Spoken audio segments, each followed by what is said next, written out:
Hola, muy buenos días. Yo soy la doctora Marisol Martínez Reyes. Bienvenidos sean a esta transmisión de Respondiendo al Daño.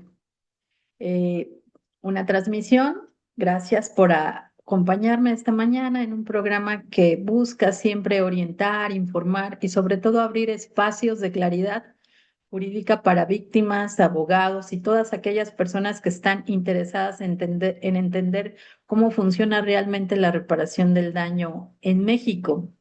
Hoy vamos a abordar un tema del que se habla mucho, pero se suele explicar mal, que es el daño moral.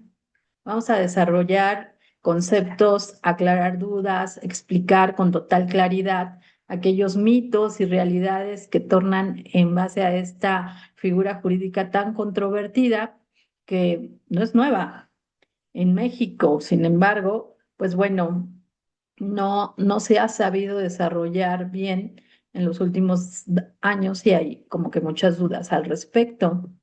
Como siempre, gracias, sobre todo agradecer de antemano a los que se conectan, los que me siguen, los que escuchan mis transmisiones, pero también los que se conectan por redes sociales. Vamos a tratar de atender a todas sus preguntas y sobre todo que este tema les quede claro.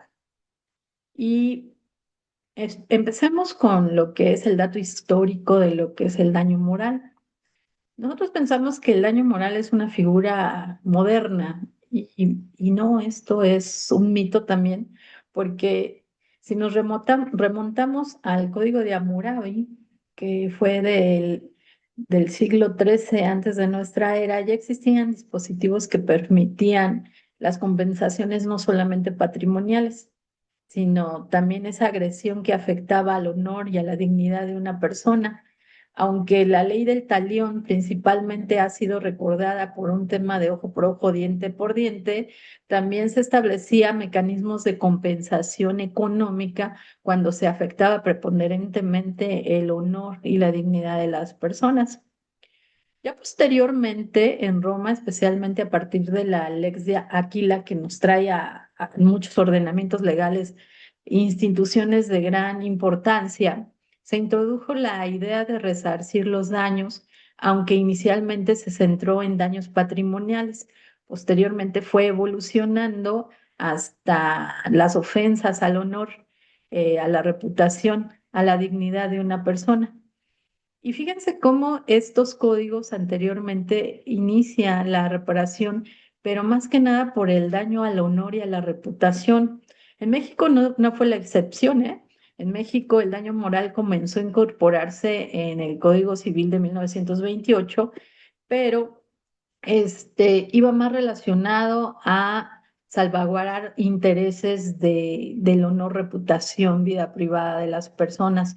Posteriormente fue evolucionando y se consolidó en lo que hoy tenemos el artículo 1916, que establece claramente qué significa el daño moral para los efectos de la ley y se va dirigido no solamente a cuestiones de honor y reputación, sino va dirigido a cuestiones de sentimientos, vida privada, consideración que los demás tienen, los demás creencias, decoro e incluso daños estéticos y corporales, ¿no? Entonces, este recorrido histórico deja claro algo fundamental, que el daño moral es nuevo, no es reciente, tampoco nace en México, desde luego que no. También no es una cuestión accesoria que se deba pedir como algo accesorio a la suerte principal. Hoy en día las demandas por daño moral están reclamadas de manera autónoma y su categoría va dirigido a a la protección de la vida humana, el, el establecimiento de estándares importantes para que estos perjuicios que se afecten a la persona en sus sentimientos, vida privada, decoro, reputación y armonía estética sean salvaguardados por un artículo, una disposición legal que precisamente tutela este bien jurídico. Y bueno, este es, digamos, un antecedente histórico de lo que es el daño moral. eh, y con esta evolución histórica que hemos presentado, vamos a definir qué es realmente el daño moral, cuáles son esos mitos y verdades que lo permean y sobre todo lo más importante, cómo se puede mostrar en juicio que, que bueno, eso también es un mito, que si el daño moral, al ser subjetivo, no se puede acreditar, cómo se va a tasar el dolor de una persona o cómo se le va a poner el termómetro para decir a una persona le duele más una situación determinada. Cómo un juez hace para determinar el monto, si los montos por daño moral se ponen a capricho del juez que está juzgando la causa, etcétera. Son muchos mitos que permean y que hoy vamos a tratar de resolver. Hoy vamos a aclarar también qué realmente es el daño moral, qué no es, ¿no? Porque hay tantos mitos sobre esta figura y sobre todo cómo se demuestra en juicio. Y me voy a posicionar respecto de dos lugares.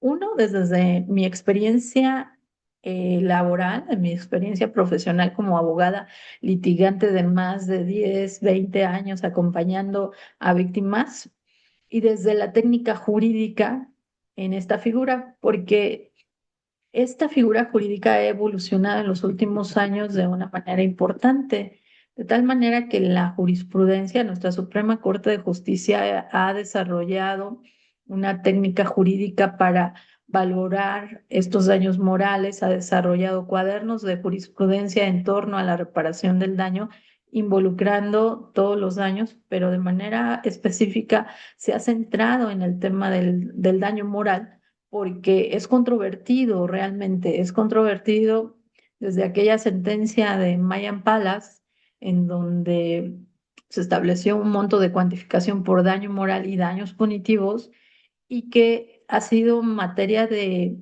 crítica respecto a los montos establecidos, cómo se fundamenta, cómo se sustenta, y de ahí para adelante se ha abierto brecha con respecto a criterios de ponderación para poder determinar de una manera más objetiva el quantum indemnizatorio. Entonces, hoy el día de hoy está muy interesante, la transmisión del día de hoy es súper interesante porque vamos a hablar sobre estos temas. Y bueno, vamos a empezar con conceptualizaciones, ¿no? De acuerdo a lo que nos establece el artículo 1916, hablo de la Ciudad de México, también el Código Civil Federal tiene un concepto muy similar. Dice que es la afectación no patrimonial sufrida por la persona en sus sentimientos. Vean ustedes, sentimientos, afectos, creencias, decoro, honor, reputación, vida privada, imagen, aspecto físico, consideración social. O sea, son muchos aspectos que tutela el artículo 1916 que ha dado lugar a la interpretación por parte de nuestro máximo tribunal. Y entonces todos estos aspectos que marca el 1916 lo estableció en un criterio jurisprudencial en donde dice que el daño moral tiene como tres subespecies y se va a centrar en el primero, aspectos de daño a los sentimientos. Segundo, daño al honor. Y tercero, daño a la armonía física, es decir, el daño estético. Entonces, estas subespecies del daño moral son lo que constituye lo que dice el 1916. Afectos, creencias de conversión, reputación, vida privada, imagen, aspecto físico y consideración social. se sintetiza en tres subespecies, que es el daño al honor, lo voy a repetir, daño a los sentimientos y daño estético. En un momento más, cuando termine la transmisión, les voy a mandar las tesis en donde se sustenta lo que estoy diciendo, todo el tema de ponderación y cuantificación y la valoración de la prueba de daño moral, también ya la tenemos en jurisprudencia. Se las voy a mandar las personas que todavía no están agregadas en el chat. Ahorita Ale les va a poner la liga para que se sumen al chat y ahí yo les mando siempre la transmisión y sus jurisprudencias y ejecutorias de donde nacen estos conceptos y esto de lo que les voy a hablar el día de hoy. Entonces, sintetizando, ¿qué es el daño moral? Conforme a la disposición y a la jurisprudencia que les acabo de mencionar, pues el daño moral es una afectación a la esfera emocional, al honor y también a a la apariencia física que busca tutelar siempre la dignidad humana, ¿no? ¿Y cuáles son los elementos que deben de existir para que proceda una acción en donde se reclame el daño moral? Y me voy a centrar un poquito a decir que hay muchas personas, abogados, que dicen, pues es que yo me dedico a las demandas de daño moral. Yo me dedico a demandar el daño moral. Fíjense que esto es inadecuado a hablar sobre demandas de daño moral. Lo que se busca es la reparación del daño. En sí, se busca la reparación del daño a través de la figura de la responsabilidad civil. Eh, y en este sentido, hablar de demandas de daño moral es incorrecto. Es más bien es pedir en un juicio de responsabilidad civil la reparación del daño, porque el daño es un elemento de la responsabilidad civil. Entonces, si vamos a demandar daño moral, vamos a hacer un juicio de responsabilidad civil para que se declare que el demandado incurrió en responsabilidad civil y la consecuencia es que se reparen los daños. ¿Cuáles?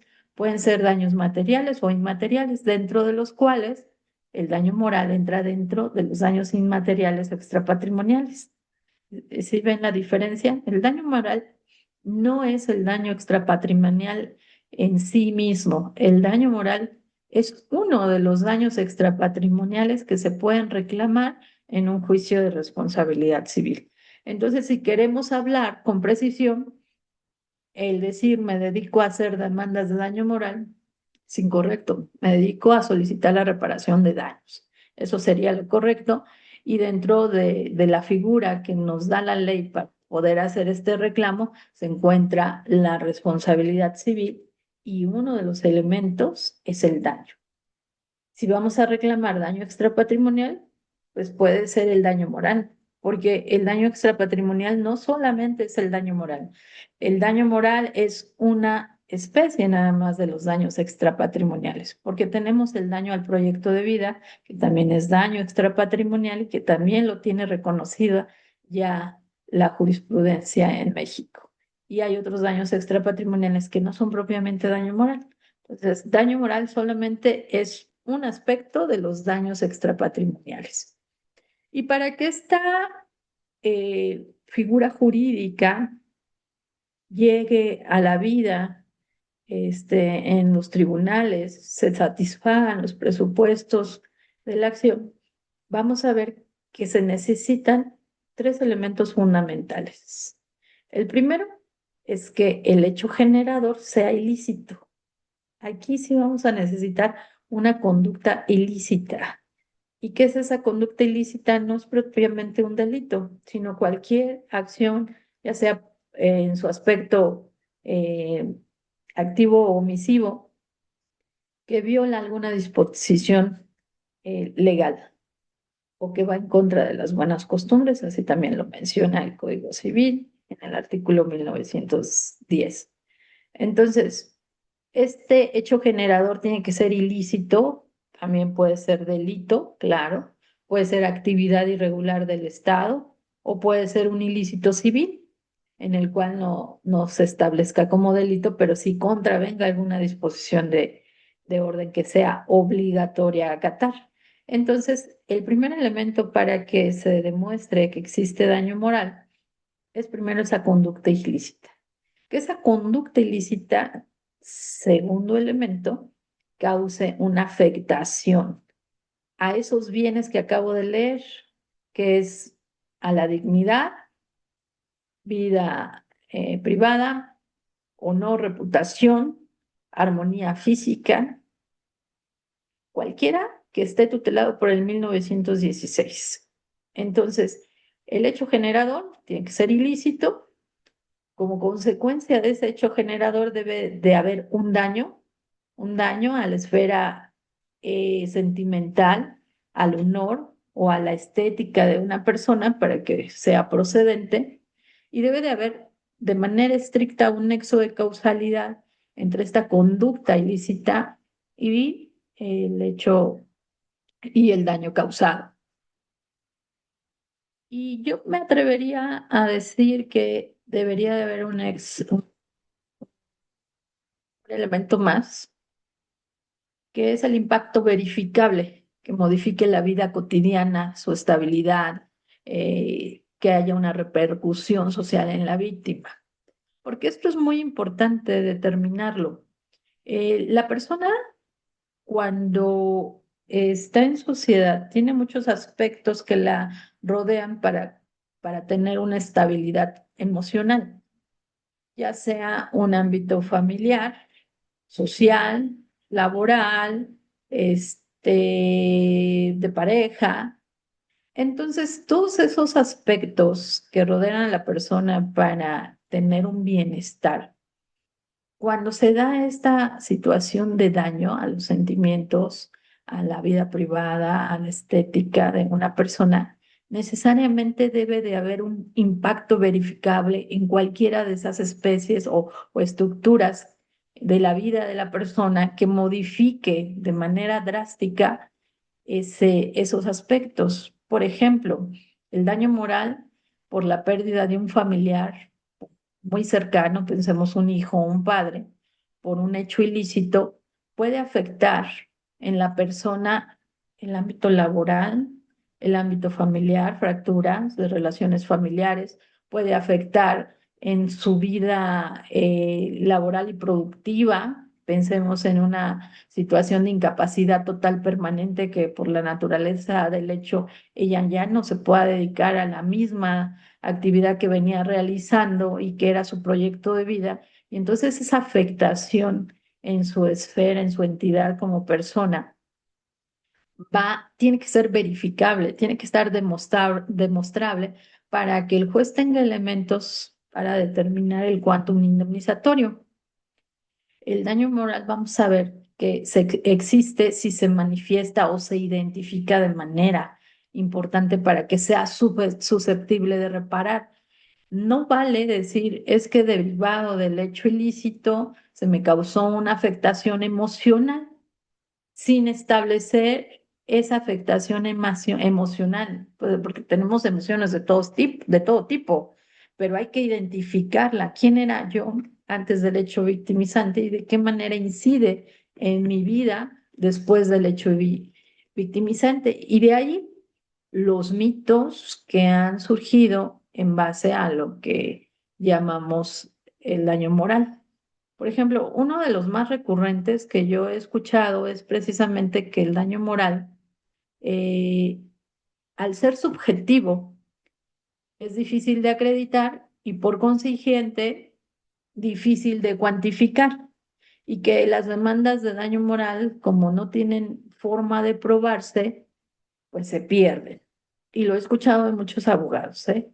Lo he escuchado incluso señalar que, ¿no? El daño moral es letra muerta en el código, porque como no se puede establecer cuánto me duele haber perdido a un ser querido o cuánto me duele la amputación de un miembro en mi esfera, en mi cuerpo, o cuánto duele el haber perdido mi trabajo, pues entonces son demandas que no tienen un quantum indemnizatorio y que son demandas que no se pueden determinar efectivamente. Ese es el primer mito. Y digo mito porque en los últimos años las demandas por daño moral en la corte han, pues han ido direccionadas no solamente al honor y la reputación, nacen preponderantemente para dignificar. Ah, hablaste mal de mí, ¿no? Lo hemos visto en el medio artístico, que personas de la farándula dicen, ah, es que hizo una demanda de daño moral porque publicó una foto, porque dijo de mí esto que era falso, porque... Y lo veíamos más recurrentemente sobre el medio del espectáculo. Eh, y veíamos los casos de daño moral como que pertenecían, ¿no?, a la parte de los artistas, a la parte de las personas de medios de comunicación o periódicos que sacaban notas respecto a personas de la vida pública, ya sean artistas o políticos. Pero hoy en día las demandas en donde se pide la reclamación de daño moral ya van más allá. ¿Recuerden ustedes la figura del bullying? Ajá, el acoso escolar, la del mobbing, acoso laboral, que también tienen que ver un tema de daño por discriminación y lo han estado ventilando desde un punto de vista de demandas de responsabilidad civil, en donde se pide la reparación del daño moral por estos aspectos. Va vinculado mucho a los daños ocasionados a las víctimas indirectas por fallecimiento de personas en hechos de tránsito de vehículos, no se diga en cuestiones de delitos de alto impacto, desaparición forzada, violación, secuestro, etcétera. Hoy en día el daño moral ya no va dirigido solamente a la reputación y honor, como inicialmente veíamos las primeras demandas de daño moral muy referidas hacia ese aspecto. Hoy en día el daño moral permea también en cuestiones en donde se busca el restablecimiento de la dignidad de la persona cuando éstas fueron conculcadas, afectaciones a los sentimientos, consideración que los demás tienen de mí. Ahora, cómo me ve la sociedad, cómo ve la gente en los temas de viralización, ¿no? De noticias falsas, de imágenes, sí, que se han viralizado sin autorización. Y bueno, estos son los nuevos daños que se están reclamando en torno al daño moral. Otro mito es que el juez lo determina a su antojo, el quantum indemnizatorio. Y esto es parcialmente cierto, pero no tanto. Anteriormente creo yo que sí, yo les puedo decir desde mi experiencia que el daño moral el juez lo determinaba en base a lo que él percibía, porque la facultad discrecional de imponer el monto por daño moral le corresponde al juez. Sin embargo, digo yo que esto ha evolucionado de una manera importante en los últimos años, porque ya existe criterios de ponderación para determinar el cuantum indemnizatorio. Es decir, el juez no lo va a imponer a su antojo. El juez lo va a imponer mediante la producción de la prueba que el abogado litigante haga respecto a cada caso en particular. Entonces, si tu abogado le das al juez los elementos para determinar el quantum indemnizatorio, el juez lo va a poder evaluar de una manera adecuada, atendiendo a aspectos de ponderación que ahorita vamos a señalarlos. Otro mito es que las demandas de daño moral, así como en Estados Unidos, pues es el nicho de oportunidad de todos los abogados. Y digo un mito porque yo creo que en nuestra legislación está hecha para poder determinar el daño moral atendiendo a las circunstancias de cada caso. Y tenemos un criterio de que la indemnización por daño moral en sí, en todo tipo de reparación moral o material, no debe ser objeto para enriquecer a la víctima. Es decir, que se debe de reparar el daño, solo el daño y nada más que el daño. Ese criterio pues está establecido y desarrollado en la jurisprudencia e impone la obligación a los jueces a identificar el daño, la entidad del mismo, ver el impacto que esto incide en cada persona y en base a esos elementos poder determinar el quantum indemnizatorio. Existe una prohibición de de la doble indemnización y esa prohibición de establecer parámetros en los cuales se pueda inferir que hay enriquecimiento de la víctima con motivo de la propuesta de reparación del daño. Eh, Otro mito más, que todos los que todos los casos de daño moral son iguales y como son iguales se tendrían que establecer como en España sucede, con baremos para determinar el quantum.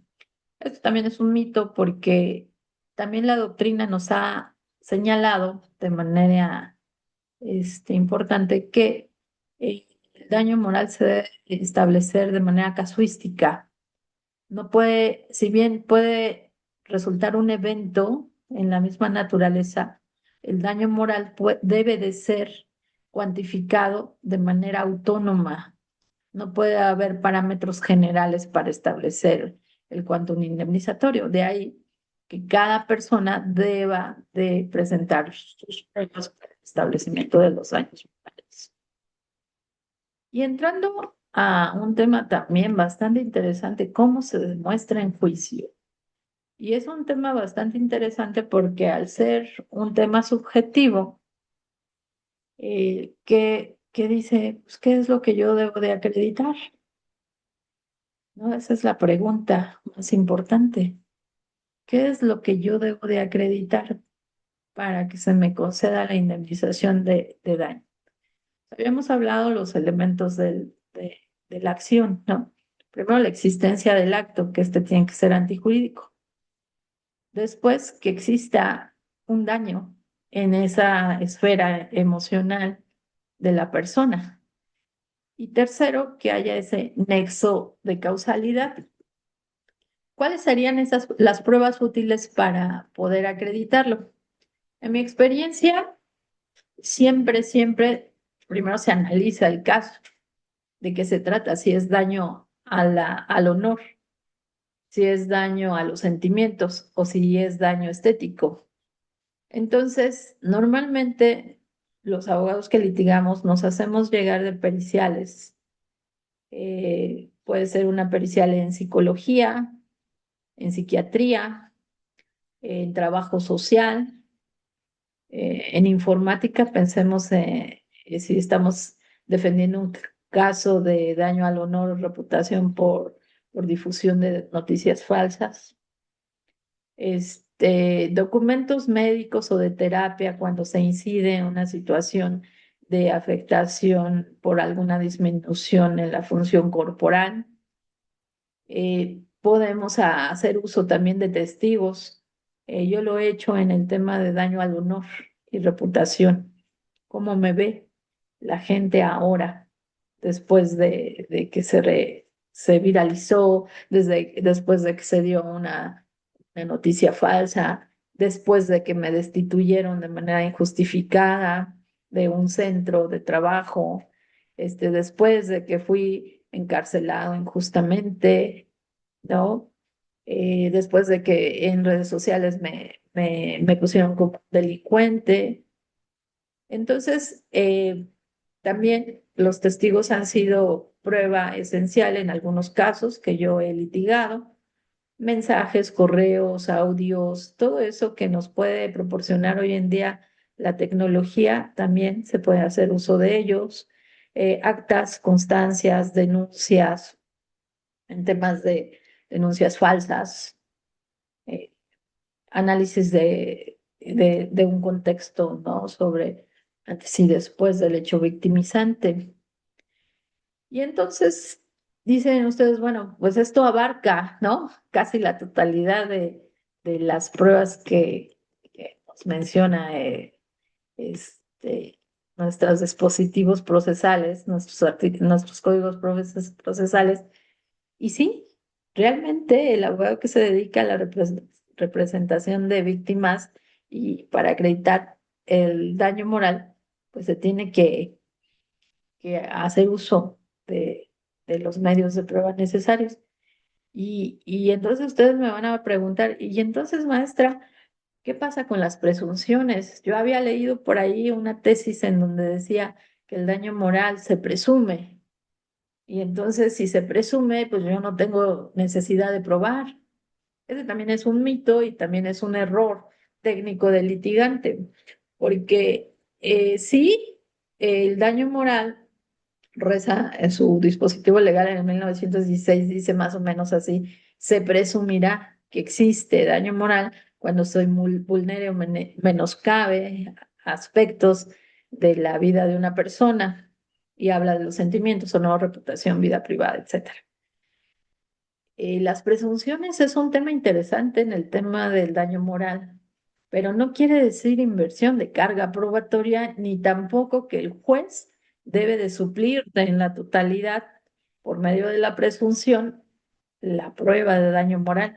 Habrá casos que indiscutiblemente sea evidente el daño moral, como por ejemplo cuando en un hecho se pierde la vida de una persona, que por los lazos consanguíneos evidentemente va a haber una afectación emocional a la persona, una afectación en sus sentimientos, como puede ser la pérdida de un hijo, de un pariente muy cercano. Entonces, evidentemente se, se presume que hay una afectación en los sentimientos, que si por un hecho victimizante se me amputó una pierna, pues es evidente que va a haber una afectación emocional en la vida de esa persona, porque ya no se va a poder desarrollar, porque su armonía física ya está afectada, porque perdió a su pareja, porque era futbolista y ya no va a poder ser futbolista, se afectó su proyecto de vida. Es evidente, pero esto no releva que el abogado tenga que probar los otros elementos de la acción. Ajá, si bien se puede presumir en algunos casos el daño moral, hay en otros casos que no permite la presunción, como el caso de daño al honor. También ya existe una disposición expresa por la jurisprudencia que nos habla de que daño al honor no se presume.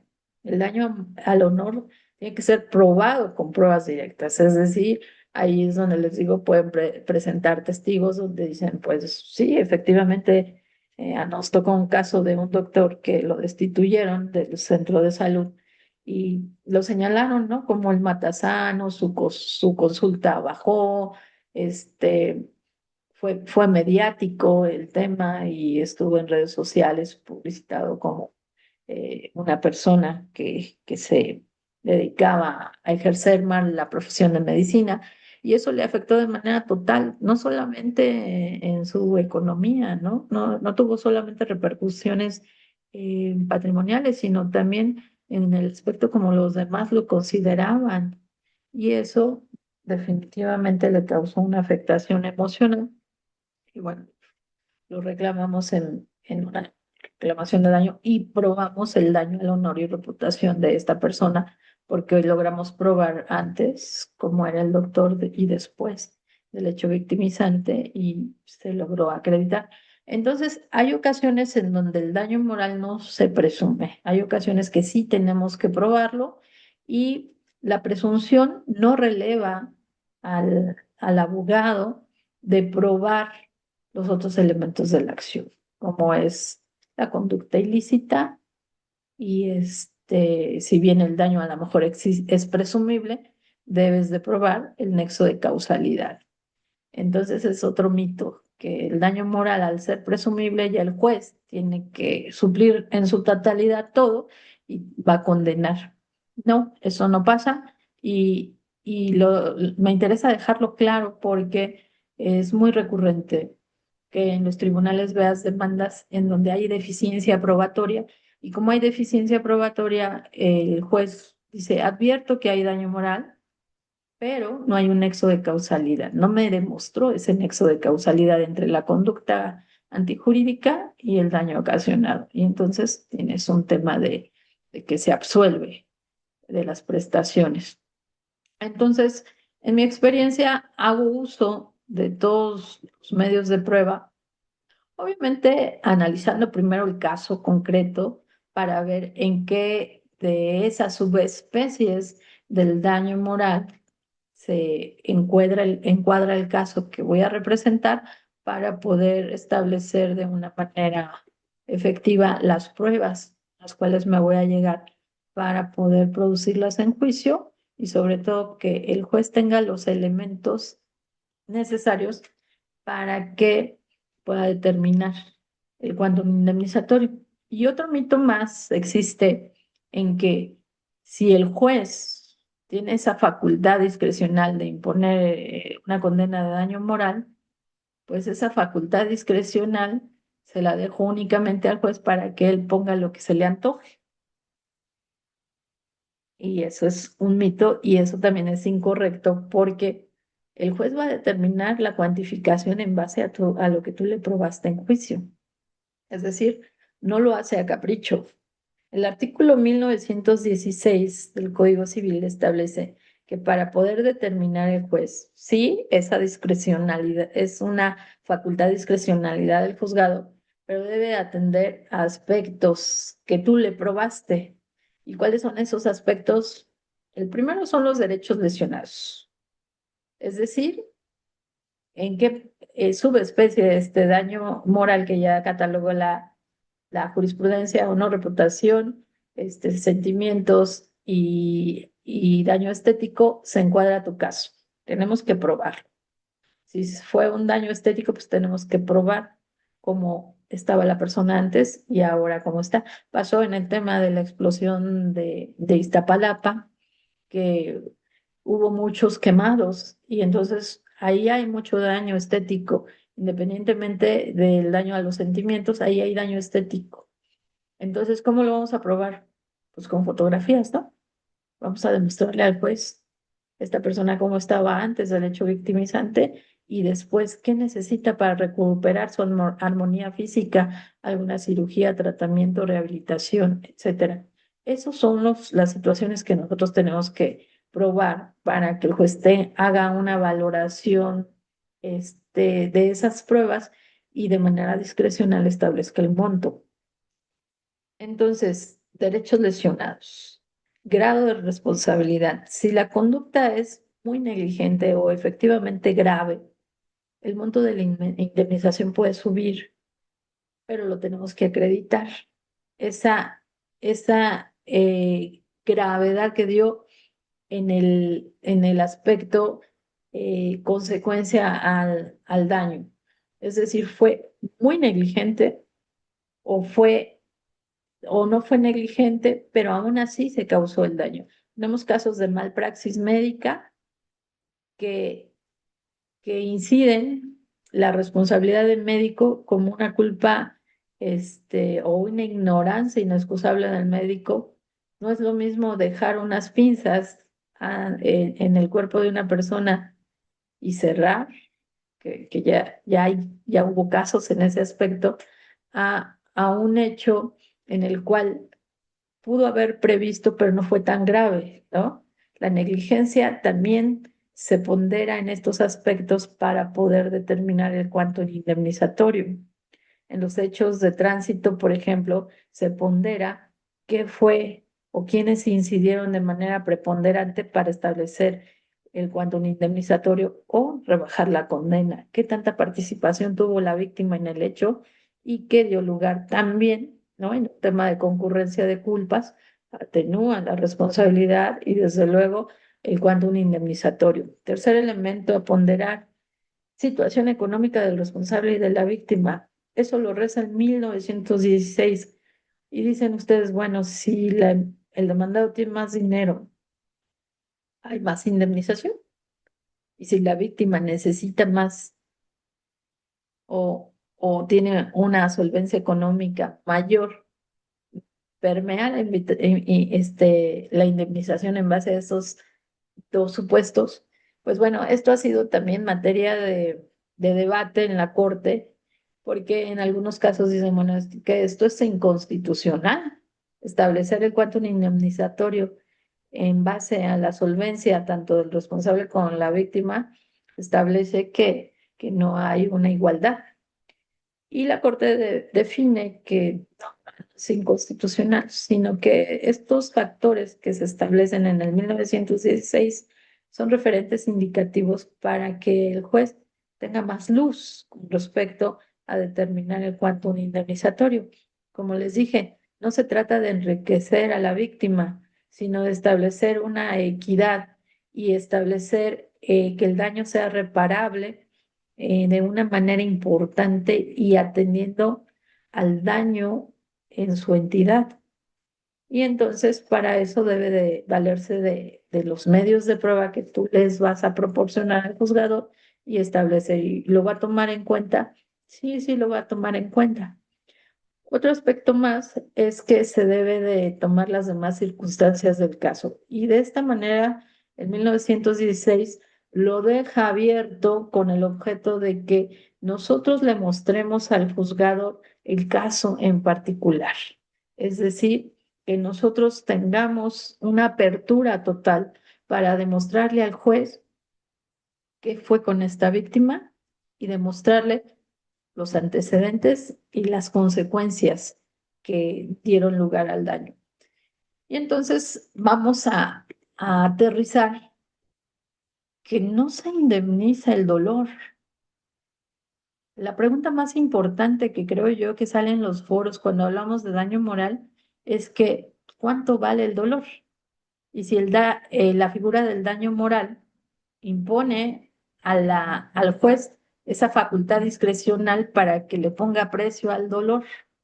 Ese es un mito y es equivocado, porque el juez no va a poner un termómetro sobre el umbral del dolor de una persona, porque eso sería imposible. Ningún dispositivo legal, o al menos que yo haya conocido, eh, establece un quantum indemnizatorio en base al dolor de una persona, sino que lo que se indemniza son las consecuencias patrimoniales que causó el hecho. Y me explico. Esas consecuencias patrimoniales que deben de ser asumidas por el causante del daño. Me causaste el daño y necesito terapia psicológica. La consecuencia es que yo vaya a atenderme. Esos gastos de terapia los tienes que absorber tú, porque tú me lo causaste. Me causaste un daño a mi proyecto de vida porque iba dirigido a esto y ya no lo estoy. Lo lógico es que se indemnice la productividad. O sea, no se indemnice el daño como tal, no se indemniza el dolor, sino se indemniza la productividad. O sea, lo que yo dejé o dejaré de percibir en el futuro. Y es diferente al lucro cesante cuando se habla de daño al proyecto de vida, que bueno, esa sería materia de otra sesión. Pero vean ustedes, el daño moral no indemniza el dolor. Ese es un mito y es algo equivocado. El daño moral, cuando determina un monto, indemniza las consecuencias que el daño provoca, porque no hay otra manera de cuantificarlo. Y el juez lo va a establecer en torno a lo que tú le provoques, en torno a lo que tú produces. Si el juez atendió y dijo si hay daño moral, si hay conducta ilícita y si hay nexo de causalidad, te va a dar la razón. Pero si no le determinas con una prueba fehaciente esos aspectos que impactaron en tu vida y los aspectos patrimoniales que provocó el daño, el juez te va a mandar a ejecución de sentencia. El juez va a decir, no tengo elementos para determinar el daño moral. Sé que hay conducta antijurídica. Sé que hay daño, evidente, porque lo presumo. Y tercero, sé que hay nexo de causalidad, pero el abogado no me dio los elementos para hacer ese ejercicio discrecional y establecer un monto. Así es que para no vulnerar los derechos de la víctima y el derecho constitucional a la reparación del daño, lo voy a dejar a ejecución de sentencia. Y eso es muy grave porque es iniciar otro juicio en la vía incidental que va a tener todas sus etapas y que al final es como duplicar el juicio principal y luego el juicio de ejecución. Entonces, la recomendación en todos estos años de experiencia es que si tú vas a reclamar daño moral desde el inicio, tú empieces a mostrar ese antes y después de la víctima y de qué manera ese hecho incide en la vida de la persona, identificar de manera plena en qué aspecto de la vida se dio este daño en el honor o en los sentimientos o en el daño estético y presentar pruebas para que el juez, sin lugar a dudas, te determine un monto y no te lo mande a ejecución de sentencia. Y bueno, eh, además de esos elementos que señalé, hoy en día en la jurisprudencia hay una tesis que dice elementos para la ponderación del daño, que es todo lo que el juez, además de lo que maneja el 1916, debe tomar en cuenta, pues es uno, la intensidad del daño, la gravedad del hecho, en caso de redes sociales y difusión en plataformas digitales, hasta dónde llegó esa difusión, cuántas veces se reprodujo, este, si fue nacional, internacional, la reversibilidad, o sea, en qué momento o si es posible, ¿no? Retrotraer los efectos y poder reparar. La conducta del responsable, si fue a título doloso o culposo, también es importante. Y los precedentes comparables. Yo, en mi experiencia en los temas de daño moral, como he llevado muchos casos, imagínense nada más ustedes desde el año 2001, llevo casos de representación de víctimas y de daño moral, pues tengo muchas sentencias, tengo muchos precedentes de mis casos en donde pues hago un análisis de que, a ver, un caso similar aquí se determinó de tal manera, el juez determinó en base a estos principios y hago uso de eso para, para poderlo presentar en el juicio. No lo hago porque el juez esté obligado a tomarlos en cuenta, porque no están obligados a tomarlos en cuenta, sino para dar un criterio orientador de cómo el caso concreto se ventiló y fue resuelto, ¿no? Por otro tribunal. Y entonces vamos a ir finalizando esta exposición diciendo por qué es importante hablar el día de hoy de daño moral. Y la respuesta está en que vivimos precisamente en tiempos de una violencia simbólica, violencia digital, institucional y desde luego social, que se ha normalizado. Y me refiero a normalizado porque cualquiera puede postear, puede publicar en una red social sus emociones y sus sentimientos y muchas veces no se da cuenta que está afectando a una persona. Y eso parece ser normal hoy en día. La ley debe de responder a qué, a la persona, a la víctima. Siempre debe estar en el centro los derechos de la personalidad, su honor, su dignidad. Y en razón a eso, creo yo que pasamos por alto estos aspectos de, de que hay mucha afectación hoy en día. Los daños que hoy vamos a revisar los abogados no son los daños de hace 20, 30 años. Hoy son daños nuevos. Hay que educar a la población que siempre se debe de respetar la dignidad de las personas y que en el caso de que se conculquen, pues debe de haber una sanción, debe de haber una sanción para frenar precisamente esto que estamos normalizando. Y pues bueno, después de tantos años de litigio en casos de daño moral, puedo decir con absoluta claridad que el daño moral no es, digamos, un capricho, no es un concepto decorativo en la ley, no está ahí como letra muerta, es una herramienta jurídica para poder devolver la dignidad, voz y presencia de quienes han sido vulnerados. Yo he tenido casos o me he dado cuenta que en ocasiones incluso la vida profesional de una persona se, se entierra, ¿no? Con la viralización hoy en día de noticias falsas por los medios, ya sea por los medios de comunicación, o por aquellas personas que se llaman influencers, o por aquellas personas que hacen una página de internet y se ponen como justicia social y ponen encabezados y presentan fotos de personas, de profesionales y los denuncias públicamente. Y ahí estamos hablando de que existen dos juicios, ¿no? El juicio legal y el juicio mediático, el juicio social. Y creo que en muchas ocasiones el juicio social repercute más que en el legal. Y eso no puede pasar porque todos estamos expuestos a eso. O sea, yo como profesionista estoy expuesta a que en alguna ocasión algún cliente, algún alumno incluso, me publique y diga cosas de mí que no son ciertas y eso repercute, incide en mi vida profesional. Todos estamos expuestos porque está normalizado, porque no hay un freno, porque ya es muy común que todo el mundo te grabe, publique, difunda tus fotos, etcétera.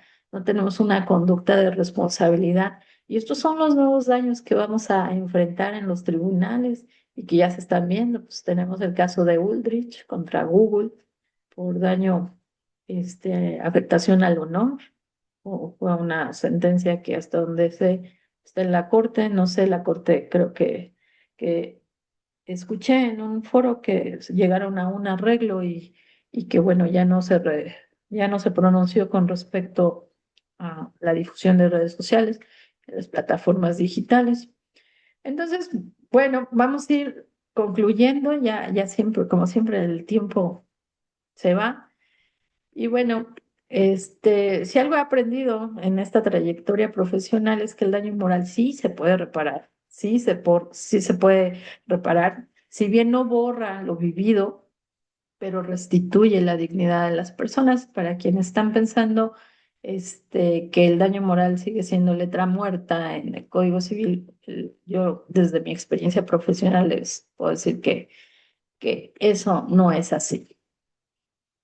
Muy bien. Eh, Vamos, y para quienes están interesados, desde luego, en estos temas de daño moral, déjenme decirles que INDECAG y colaboración con una servidora, pues estamos aperturando talleres, cursos. Tenemos la maestría en daño moral, digo, la maestría en derecho de daños, perdonen ustedes, tenemos la especialidad en responsabilidad civil y vamos a lanzar lo que es un taller de litigación en materia de reparación del daño, que va a iniciar el próximo 9 de diciembre, con la participación de uno de los grandes referentes en el tema de la reparación del daño, que es el maestro Julián Hernán Borges Castillo. Y les digo que es un referente porque él ha hecho precedentes importantes por sus casos que ha presentado en temas de daño moral, daño punitivo. Él litiga fuerte en contra de las aseguradoras, representa víctimas. Entonces, este taller va a ir direccionado únicamente a temas con el litigio, desde el método de la litigación para establecer premisas importantes sobre los hechos fácticos y establecer los presupuestos procesales para la procedencia del daño de un juicio de esta naturaleza. Vamos a abordar, bueno, abordar el ponente, prueba y reparación del daño, pero ya desde una manera procesal objetiva. Y ese tránsito procesal desde lo que es la primera instancia, segunda instancia, amparo y revisión. Revisión muy importante porque, como les digo, él es de los que suben hasta la corte con tema de constitucionalidad y muy relacionado al tema de reparación del daño. Entonces, no se lo pierdan. A los que quieran, pues ahí está la información. También ahorita en el chat vamos a subir esta información. Son las fechas, tenemos 9 de diciembre, parte de diciembre, clases con él. y en enero va a estar de 6:30 a 9 de la noche los días lunes y martes. Entonces, importante que lo tomen en cuenta. También déjenme decirles que el tema de daño moral yo también lo abordo en el libro que publiqué, que se llama La reparación del daño en México, tomo uno, y este también está a su disposición, el derecho de daños en México, parte general, en la liga de INDECAF, también en el tribunal, afuera de los tribunales. Hay un señor que se llama Genaro, al lado de un estacionamiento, del estacionamiento, ustedes lo van a identificar, es un señor que siempre se pone una gorrita. El señor Genaro también tiene a disposición mi libro, pueden adquirir ya sea en Indecal, también Ale ahorita les voy a poner la liga. Y, y bueno, importante que ustedes vean que este derecho de daños ha evolucionado, ya no solamente son hechos de tránsito. Ya tenemos figuras importantes como es el daño moral que se pueden direccionar a muchos aspectos, a muchos juicios y a veces los abogados por desconocimiento de que tenemos esta herramienta no lo hacemos valer. Pedimos daños materiales, pedimos daño emergente, lucro cesante, que es lo común, lo que desde la escuela nos enseñaron, pero en muchas ocasiones nos quedamos corto y hay afectaciones en torno al daño moral que se pueden reclamar y no lo estamos haciendo. Bien, pues ya estamos sobre el tiempo. Si tienen alguna pregunta, por favor, coméntenmela. Voy a empezar a revisar en el chat si hay alguna de ellas. Y Alice, si me ayudas con los que están conectados en redes sociales, si hay alguna pregunta. En Facebook tenemos una pregunta bueno, primero nos saluda Ana desde Guatemala y después tengo la pregunta de Elval de que en caso de que se haya perdido la ejecución de sentencia, pero no se haya probado sin llegar a resolver el daño, ¿se puede volver a intentar nuevamente? Sí, sí, fíjate que tenemos una jurisprudencia interesantísima que habla sobre la reparación integral del daño. Hoy en día la reparación integral del daño como derecho fundamental nos habla que sí o sí la víctima debe poder llegar a una reparación. Y cuando esto no se da, está expedita su acción para poderlo reclamar. Entonces, si es posible, en el chat, los que todavía no están sumados al chat, por favor, súmense y terminando la transmisión, subo esta tesis que les digo para que la puedan hacer uso. Pero sí, sí es posible. Ok. En TikTok tenemos como preguntas, aquí sí hay varias. Es que Edwin nos pregunta que si aparte del daño moral, se podría denunciar las lesiones también en el lado penal. A ver, ¿me repites, Ale, por favor? Sí, aparte del daño moral, podría ser denunciar las lesiones también en el en el lado penal. Sí, sí, por supuesto. El daño moral es autónomo. No, no, no suple que si te pagan daño moral o reclamas daño moral, dejes fuera el tema de las lesiones o algún tipo de incapacidad. Son autónomos y pueden coexistir válidamente, sí, por supuesto. Oliver nos pregunta que cuáles son los elementos que se tienen que probar para acreditar el daño moral. Conducta ilícita, antijurídica, el daño causado y el nexo de causalidad. Son los tres elementos. Otra pregunta sería de que ¿cómo se le hace para saber al juzgador la cantidad del monto a indemnizar? Mira, en mi experiencia, yo no cuantifico las demandas que cuando yo pido la reparación del daño moral, yo no lo cuantifico.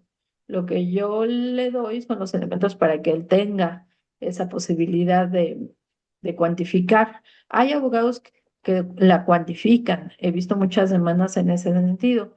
Mi técnica es no cuantificar, decir solamente como prestación que solicito la reparación del daño moral en términos del 1916, atendiendo a lo que te voy a exponer en los hechos y lo que te voy a probar. Eso es como yo lo pido, no lo cuantifico. Y como les dije, el juez tiene esa facultad, pero atendiendo a las pruebas que tú le presentas. Mm, Otra pregunta sería de ¿dónde se busca doctrina de daño moral? En mi libro, ahí hago un apartado de daño moral y fíjate que Instituto de Investigaciones Jurídicas me ha gustado o escribe con temas de daño moral. Les voy a subir la información porque eso está a disposición. Les voy a mandar el link para que bajen. Y también hay un cuaderno de jurisprudencia que hizo la Corte sobre responsabilidad civil y ahí también habla de daño moral. También les voy a mandar ese material terminando la transmisión. Creo yo que de daño moral se ha hablado muchísimo, muchísimo, muchísimo.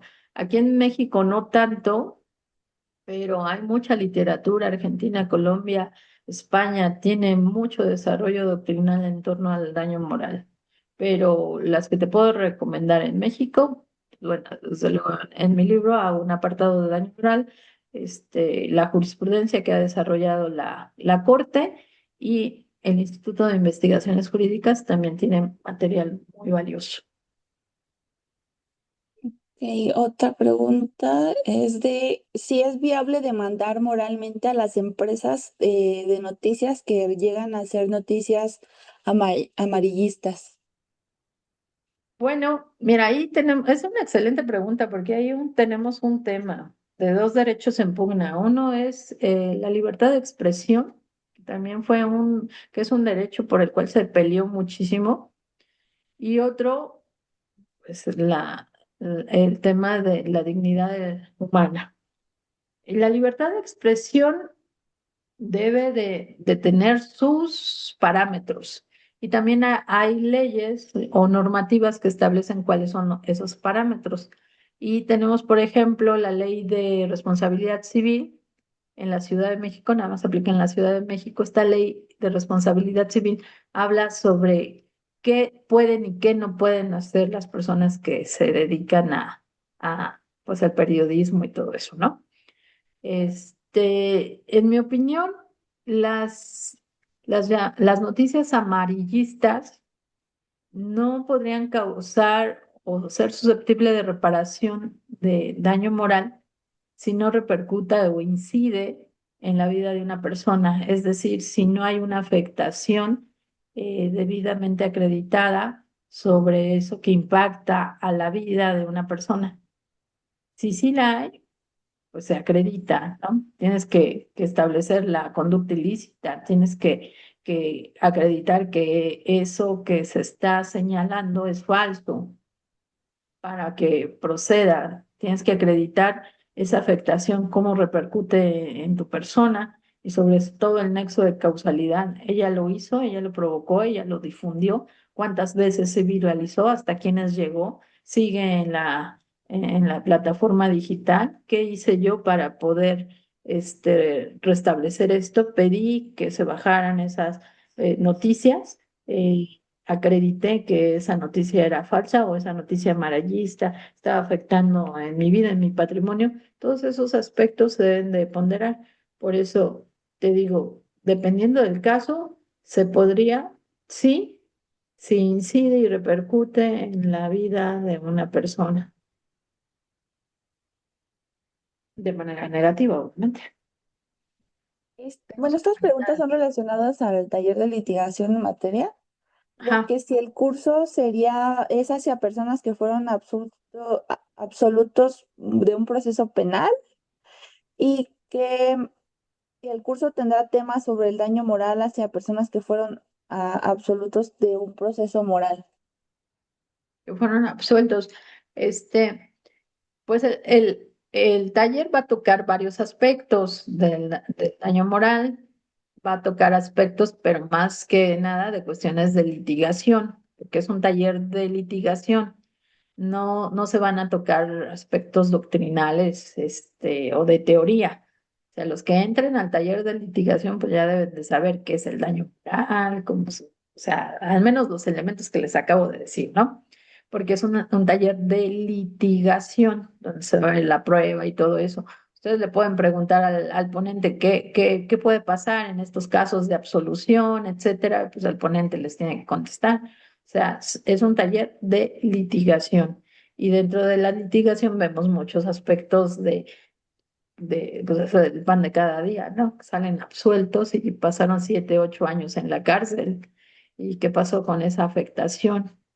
Entonces, en materia del taller, sí lo pueden abordar, siempre y cuando ustedes direccionen al ponente hacia esa respuesta.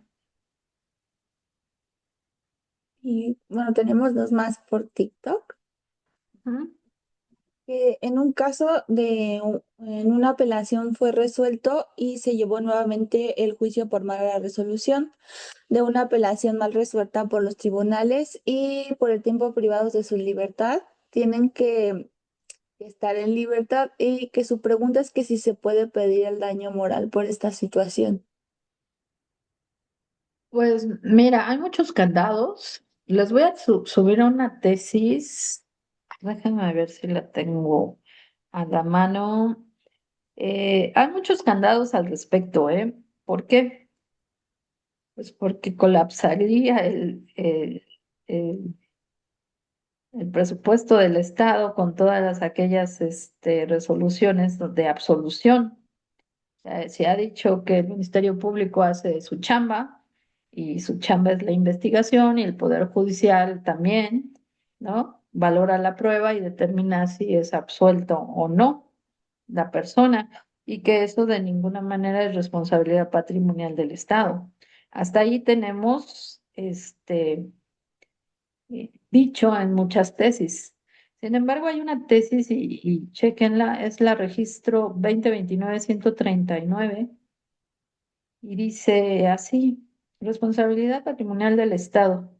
Existe actividad administrativa irregular del Ministerio Público de la Federación cuando ejerza acción penal sin realizar las diligencias necesarias para la acreditación del cuerpo del delito y y la probable responsabilidad penal. Esta tesis es del año 2024. Ya se está abriendo brecha para eso, ¿no? Les digo, en mi experiencia, sí hay responsabilidad patrimonial del Estado en determinados casos, pero hay que verlo de manera casuística, no de manera general. A todos los casos en donde hay absolución, hay responsabilidad patrimonial del Estado. No, hay que ver el Ministerio Público cómo acusó, qué elementos tenía para poder, y si no se ajustó a los protocolos para integrar las carpetas de investigación, pues entonces podríamos hablar de una responsabilidad patrimonial, pero hay que verlo caso por caso. ¿Alguna otra? Sí, es la última que tenemos por TikTok, ¿Mm? de que en qué momento se cruza la libertad de expresión y se convierte a daños morales y cómo demostrarlo. Sí, sí, bueno, esa pregunta creo que ya la contesté, pero sí hay un tema no sé, de ponderación de derechos. La Corte también ya ha resuelto algunos casos, en qué casos hay afectación a la dignidad humana por el tema de la libertad de expresión. Y como les dije, esto es casuístico y son los nuevos daños que vamos a estar enfrentando. Creo que con lo que tenemos en nuestra norma y en el desarrollo jurisprudencial, todavía no nos alcanza para definir bien y darte una respuesta toral a esta pregunta, porque estamos en una transición, ¿no? En donde todavía estos daños no están bien determinados e identificados, y lo que nos corresponde a los abogados es empezar a abrir brecha, porque yo soy de la idea de que la libertad de expresión de hoy es muy diferente a la que por la cual se luchó hace muchos años. Hoy en día la libertad de expresión se está normalizando y se está diciendo, es que yo tengo libertad de grabarte y yo tengo libertad de difundirte. Pues no, eso no. Entonces, creo yo que la libertad de expresión es un punto fino que se debe de analizar y sobre todo los abogados tenemos que ejercitar hoy en día porque son los nuevos daños. Entonces, una respuesta así tajante no te la puedo dar porque es casuístico, totalmente. Muy Mm, bien. A ver, Serían todas las Carlos, preguntas de redes. muchas gracias, Ale, muchas gracias. Carlos Varela, adelante, te escucho, ¿cómo estás? Muy bien, doctora, muchas gracias por todos sus conocimientos y la generosidad que tiene con el gremio jurídico para esclarecer estos temas.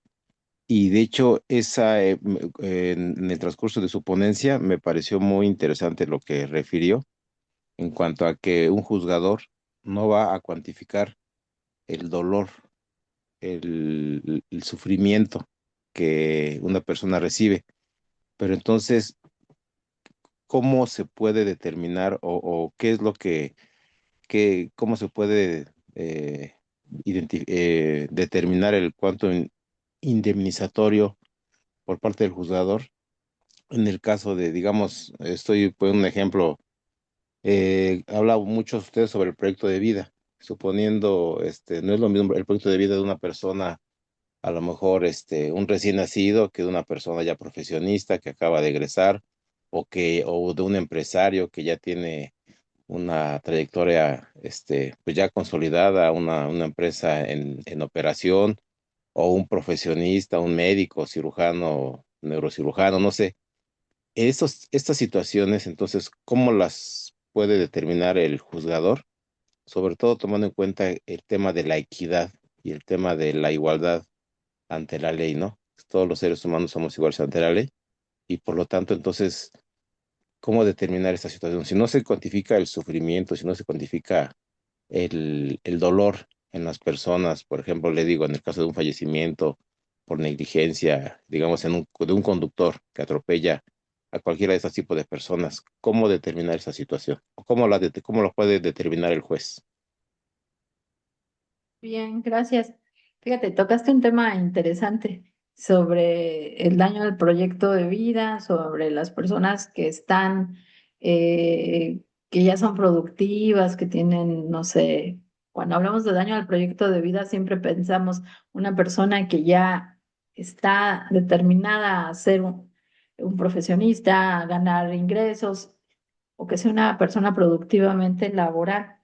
Y déjame te platico rápido el caso de los niños que fueron infectados por VIH, Instituto Mexicano del Seguro Social. Es una sentencia de a lo mejor del año 2011 o 2012. Estos niños, bueno, no eran productivamente laborables, no tenían en sí un proyecto de vida en sí, porque pues, eran muy jóvenes, eran muy chicos.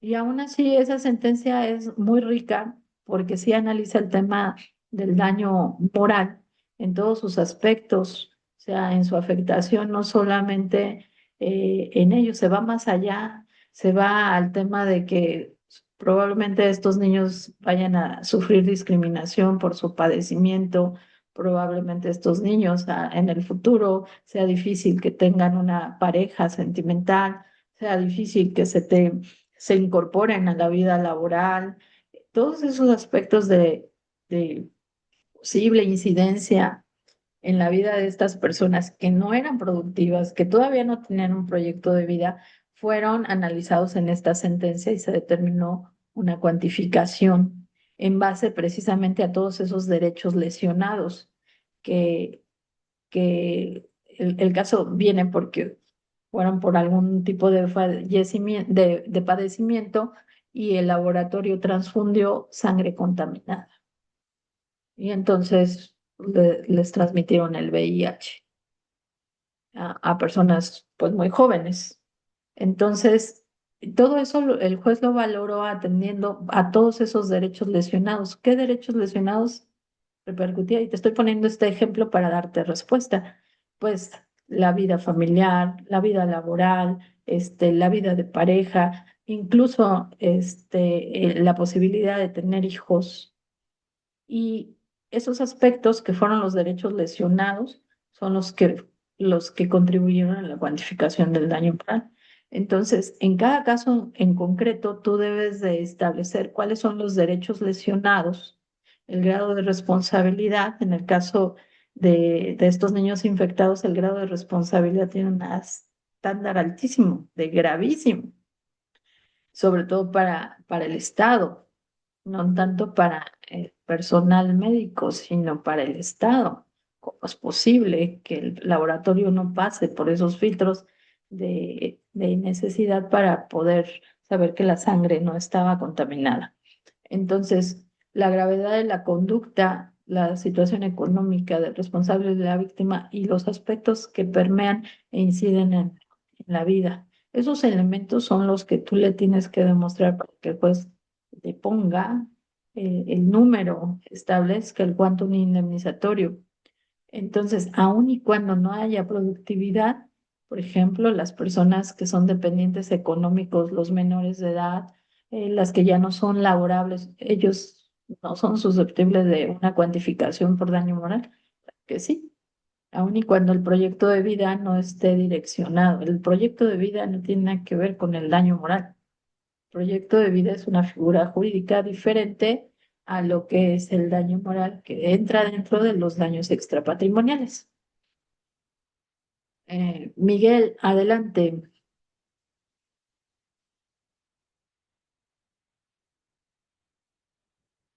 ¿Sí habilitas tu micrófono? ¿Micrófono? Hola, Ah, doctora, buenos días.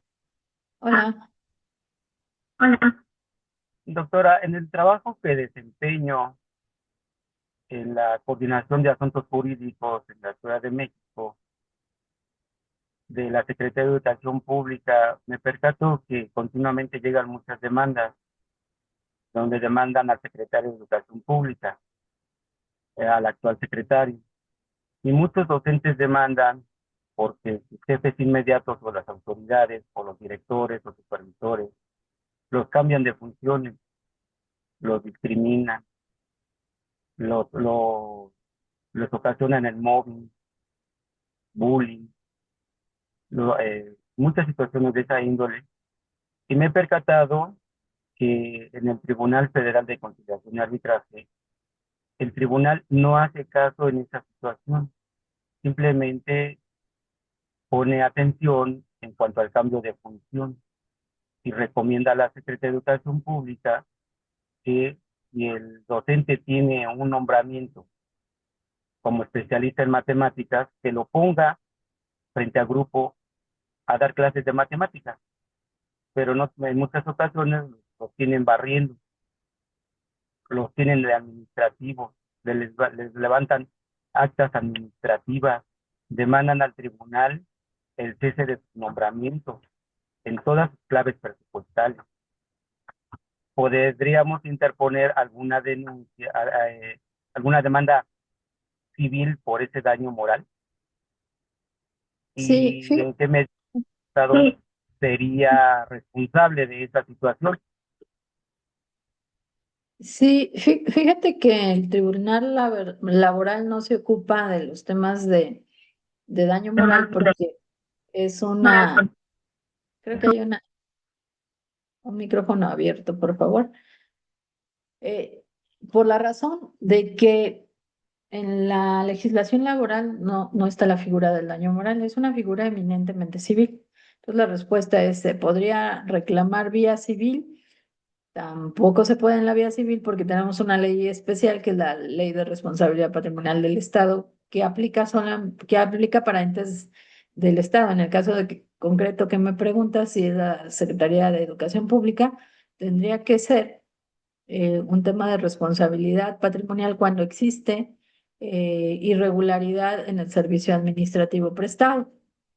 Entonces, no es civil tampoco en el caso concreto que me dices, es responsabilidad patrimonial del Estado siempre y cuando se satisfagan los requisitos para ese tema. Pero sí, incluso la ley de responsabilidad patrimonial del Estado en el artículo 14 señala que la afectación por daño patrimonial y daño extrapatrimonial, daño moral, puede ser reparada por el Estado cuando exista actividad administrativa irregular. Entonces, ¿sí se puede reclamar? Sí, pero por responsabilidad patrimonial, no civil. Dice el chat, dice, buen día, soy estudiante de Derecho. Mi consulta es en relación al caso Radilla Pacheco. ¿Entra como histórico en el daño moral o no? Porque se dictamina en la Corte Interamericana. Bueno, no entiendo muy bien la pregunta, pero sí, el caso Radilla Pacheco habla, todas las sentencias de la Corte Interamericana tiene dos secciones, la de fondo y la de reparaciones. Normalmente en el tema de reparaciones siempre se ven los aspectos patrimoniales y extrapatrimoniales del caso en concreto. Entonces, las sentencias de la Corte Interamericana han sido muy ricas en el tema de la reparación del daño, sobre todo de los daños extrapatrimoniales. De la sentencia de caso Radilla viene el daño a proyecto de vida, que antes no lo veíamos. Nosotros veíamos daño moral nada más. Y el daño al proyecto de vida yo lo empecé a estudiar como, pues no sé, por los años 2009, 2008 con Carlos Fernández Azarego, un argentino que habló, ya falleció, que hablaba sobre el daño al proyecto de vida. Pues imagínense, desde 1988 en México yo lo empecé a seguir y no había sentencias de daño al proyecto de vida. Entonces, es nuevo, daño al proyecto de vida en nuestra doctrina jurisprudencial, no tiene mucho tiempo, pero la Corte durante muchos años ya ha determinado no solamente en el tema de reparaciones el daño moral, sino también el daño al proyecto de vida. En muchas de sus sentencias, caso Radilla Pacheco es una de ellas. Este, déjame ver, otra pregunta. Sí, se considera como un dato histórico en México, caso de Radilla Pacheco, sí. Pues, cómo se cuantifica ese daño moral? Bueno, ya les dije, atendiendo a los derechos lesionados, grado de responsabilidad, situación económica y demás circunstancias del caso. Esto es casuístico, ¿no? No puede haber un parámetro general para casos similares. Tiene que ser caso por caso. Y el daño moral es autónomo. Dice, si el imputado es insolvente en el área civil, ¿cuál es el procedimiento para obtener la indemnización o a quién no, a quiénes se dirige?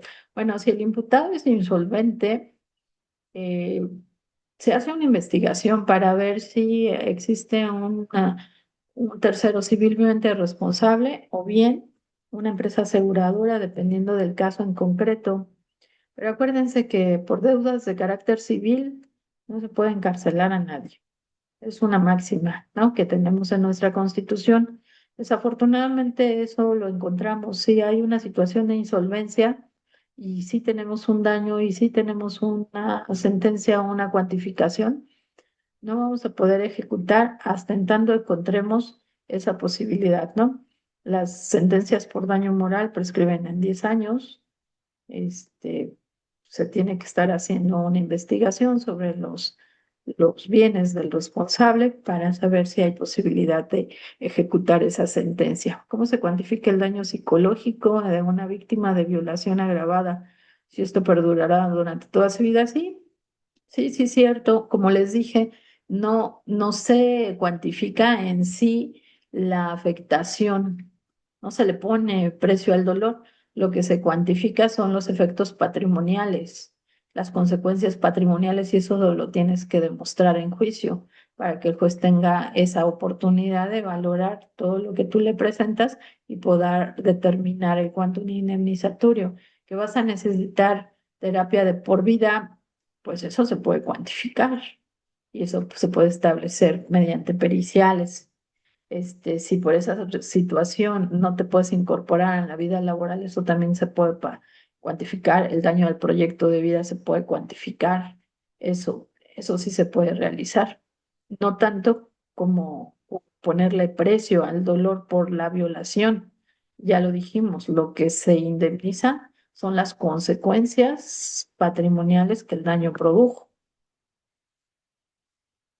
Ahora, buenos días. En un caso de negligencia médica, ¿repercutiría si el médico ya fue demandado con anterioridad por las mismas razones en otro u otros pacientes? Sí, sí, sobre todo para el tema de daño punitivo, ¿no? La reincidencia es un factor importante.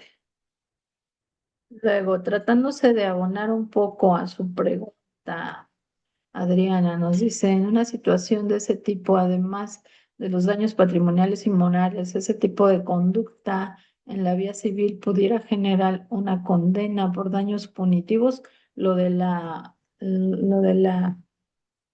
¿cómo se llama? ¿Qué? Reiteración, sí. Dice, buen día. Hoy en día la sociedad en general acepta las instituciones violentas. Sí, definitivamente sí. Dice, en el grupo mandarán la información, jurisprudencia, otro respecto a la plática.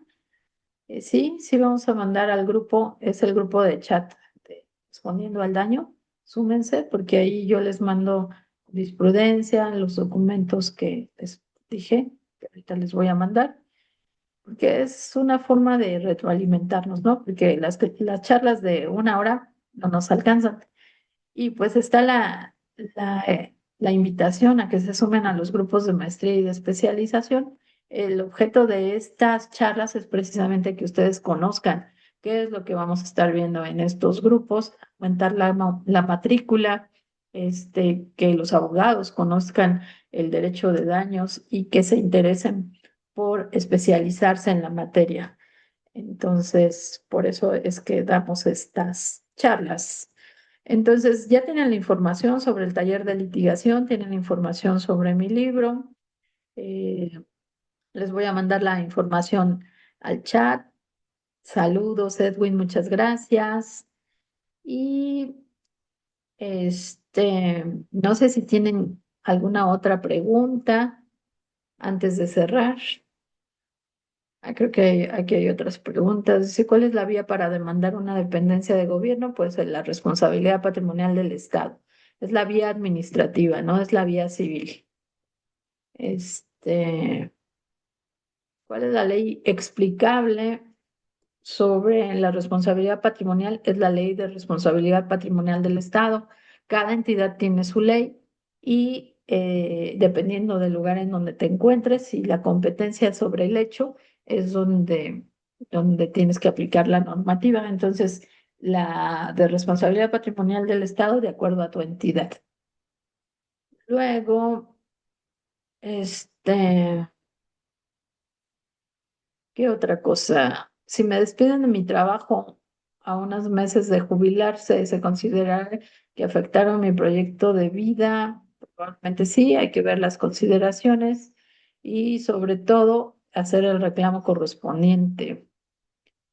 ¿Existe derecho a reclamar daño civil por despido injustificado? Sí, ya estamos en eso, ya se abrió la brecha.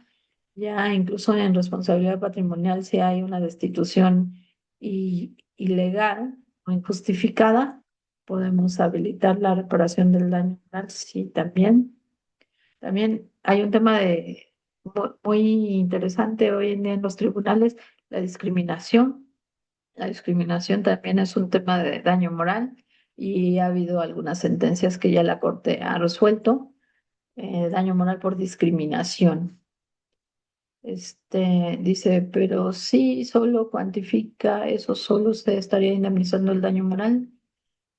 El daño moral no es, lo dice la Corte en una sentencia, no es un cajón desastre, ¿no? Es autónomo, se debe de identificar plenamente y se tiene que establecer el quantum indemnizatorio. No es el hecho de que el daño moral cubra, ¿no? Todos los aspectos de lucro cesante, daño emergente, porque esos son figuras completamente diferentes que sí son en materia de prueba objetiva y directa. Pero el daño moral es una figura en la cual se debe establecer los criterios del 1916 para su cuantificación y solo incide en esos aspectos de la vida de la persona, sentimientos, honor y estética. O sea, tenemos que acreditar si tenemos un caso, pues, los elementos de la acción y sobre todo de qué manera impactan en la vida y qué tipo de daño de esas tres subespecies está catalogado tu caso. No, no es un tema de que el daño moral cubra absolutamente toda la repercusión del daño de la persona.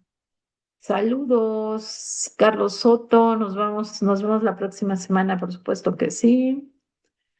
Luego, insistieron en que se puede cuantificar el daño moral para lograr la reparación del daño, ya que no se podría dejar sino la cuantificación patrimonial, sí. La reparación integral, como su nombre lo dice, es integral y debe de abarcar no solo los daños patrimoniales, sino también los daños extrapatrimoniales. Tenemos una manita levantada por allí. Creo que ya la bajo. Este, bueno, ¿alguien más? A ver, aquí hay una pregunta de un caso. Dice, si la concubina abandonó el domicilio familiar dejando no solo el hijo, habidos sin que se llevó 1 millón de pesos por la venta del concubino de un inmueble, se podría abrir un juicio de reparación del daño dado que la concubina el dinero lo perdió. Penalmente no avanzó en 3 años. Mm, no, miren, la cuestión de daño moral no solamente es una afectación, hay muchas afectaciones que las personas sufrimos, pero primero tenemos que ver si ese daño es resarcible. No todos los daños son resarcibles, aun y cuando efectivamente se hayan realizado. ¿Por qué? Porque la ley nos marca pautas, nos dice, un daño resarcible pues, tiene que ser cierto, debe de impactar en una persona, debe ser acreditado o acreditable, es decir, tiene una connotación especial el daño. Sin embargo, aun y cuando existe el daño, algunos de estos daños no son de los que llamamos daños injustos o porque se establezca una repercusión o porque esté constituido como una actividad ilícita. En el caso concreto que nos señalas, Elizabeth, pues hay que saber más de antecedentes del caso para saber si se puede encuadrar en un tema de reparación de daño, ¿no? Así como sería muy aventurado decir si es posible una reclamación de daño moral en este supuesto porque se necesita más antecedentes al respecto. Felipe, qué gusto verte. ¿Cómo estás? Adelante. ¿Qué tal, maestra? Buenos días a todos. Pues nada más para invitar a los compañeros que están escuchando esta sesión. Todas las preguntas que formulan los compañeros, pues son básicas de estudios relativos a la especialidad y a la maestría en Derecho de Daños. Entonces, yo que formo parte de la primera generación de esta maestría, la verdad, los invito a que se inscriban porque la especialización que nos está brindando el instituto, la verdad es que es muy enriquecedora para nuestro ejercicio profesional. Digo, no es un guayabazo aquí a la institución, pero sí se reconoce a los ponentes y sobre todo pues a la maestra, ¿no? Entonces, yo creo que sí vale mucho la pena invitarlos a ustedes a que despejen estas dudas, pero en el estudio pues ya más concreto de la maestría, porque son casos que efectivamente, como usted lo refiere, tenemos que tener los antecedentes, ¿no? No se pueden responder casos en una sola sesión. Sin embargo, los que estamos estudiando la maestría, pues ya son cuestiones que nosotros ya podemos vislumbrar para dar una respuesta acertada a este tipo de casos o de situaciones, ¿no? Entonces, la especialidad y la maestría sí dejan un conocimiento vasto Y sí es importante que se interesen en inscribirse, porque estas sesiones, pues bueno, tienen esa finalidad, ¿no? Despertar esa curiosidad y de alguna manera, pues especializarnos más como profesionistas, ¿no? Hacer una distinción entre los jueces del bienestar y aquellos que buscamos la preparación constante. ¿Es cuánto, maestra? Gracias, gracias Felipe. Y bueno, para los que me preguntan mis datos de contacto, ahí están, son mis datos, mis teléfonos, correo electrónico y también nos pueden seguir en redes sociales. Chicos, seguimos nosotros dando asesoría gratuita a las personas que fueron víctimas de la explosión de Iztapalapa. Nos pueden contactar en estos teléfonos y sobre todo van a obtener asesoría gratuita para poder, en el caso que sea analizado, pues una representación adecuada y sobre todo técnica para obtener la reparación del daño. Este, una pregunta más de Jesús. Jesús Malacara, qué gusto escucharte. No te escuchamos.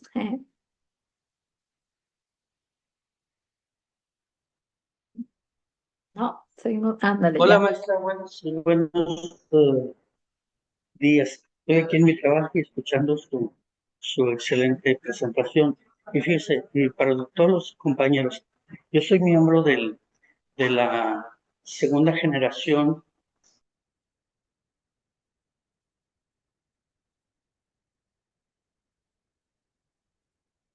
Seguimos, Jesús. Creo que se salió. Sí, sí, se salió. Bueno,